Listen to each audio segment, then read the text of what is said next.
Oh, welcome back, my gardening friends. Well, it's late evening and I do need to get a few things picked. Suddenly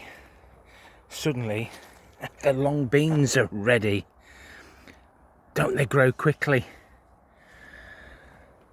And I thought I'll leave my broccoli for another day. Oh dear. Should have took that 2 days ago. I will be keeping a close eye on the green magic. What you've just seen is the Iron Man. I'm not going to leave it much longer, but it does show, if you do have limited time on your allotments, how suddenly everything can grow so quickly and then go to seed. I think the broad beans, he says, yeah, the heat and everything, it's just dried them out. I think I'm just going to let those go to seed now. We had a really good harvest. We can't grumble. I've been crushing caterpillar eggs on the brassicas. I did that quickly last night, but I'm not getting so much time on the allotment as I'd like, but I've got other priorities that I need to deal with, and it won't be long before we're closing down some of the beds anyway. Oh gosh, look at the pongo beans.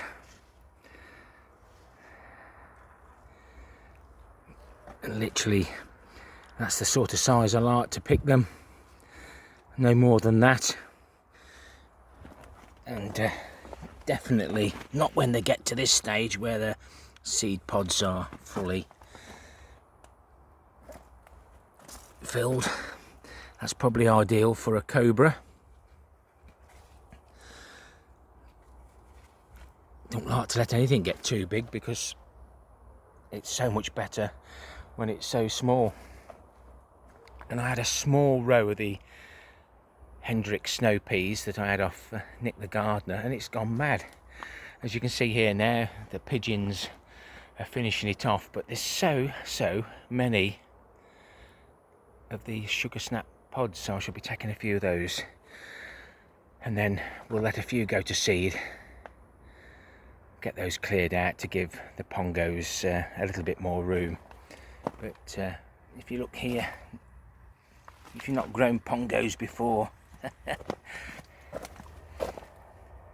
they are prolific. Anyway, less talking, let's get some harvesting done. So we've got a nice little harvest there. The sugar snap variety, you eat the pods as well. I have terrible problems with the pea moth, so basically we cook them in the pods, hopefully not with the too big of peas in, because once the grubs develop, then you just have to chew a bit harder. Some cobra there, some pongos there, and mixed beans there. To keep them fresher for longer, I wrap mine in newspaper, and these stay in the fridge. 2 sheets of paper, stagger them slightly. Put the beans there.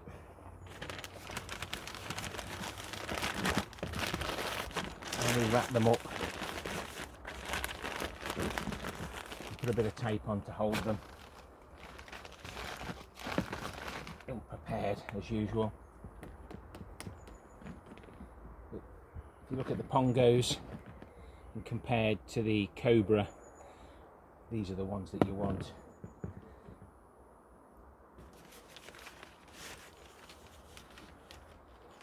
A little bit easier to wrap up. But you'll be surprised how well and how long they keep. They won't wilt, they won't go soggy, they just stay in there, nothing special. The peas actually go into a container because we know full well whatever the companies do to keep our shop bought veg. Fresher for longer. Can't be brilliant for you. I've had a look at the broccoli and I've decided to leave it for another day. He said that the other day. My 1 minute tips will be on the end screen. You can see a little bit more in detail on the beans and how I do things. 1 minute tips, quite a few tips there. But if you know your beans are almost ready, give them a good dousing of water the day before, if the weather allows, and that way they'll take all that moisture up, and they'll have a good amount of moisture in, because what you don't want is a limp bean.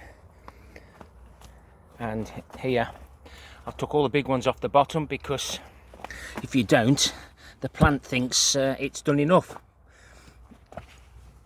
But we want the plant to produce more and more the higher up it gets. So some of these beans you might say, oh yeah, I'd use them, I'd de-string them, but well worth just dumping them on the floor, and then the rats and mice can eat those. It saves them climbing up and taking your good ones. I took some courgettes yesterday, but look at those. That'll be ready for tomorrow. The Chantenay carrots, oh, dear me, we've got plenty of carrots for a while anyway.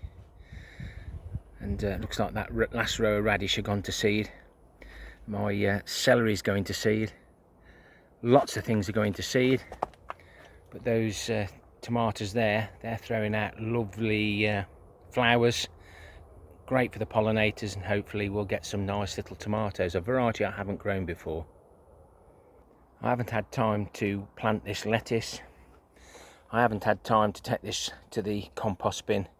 I've just been here, there, everywhere, keeping busy. It's the same variety again, look. Won't be long before we're getting some on there.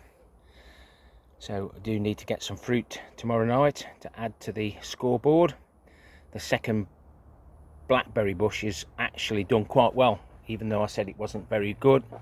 It's producing some good berries, and it's nice to have one blackberry fruit after another, so that you've not got too much fruit on your hands. Hope you found that reasonably interesting. Just something to share with you. Give me a thumbs up or a thumbs down for the interaction, and leave me a comment on what you're harvesting, anything you want. Keep those conversations going so we learn and share our methods and experiences on YouTube. And why not consider subscribing or unsubscribing, like lots of people do. We don't care here. I love to share everything with my regular viewers, because they've got loads to share with me. Happy gardening to you all. Till next time, my friends. Ta-ra for now.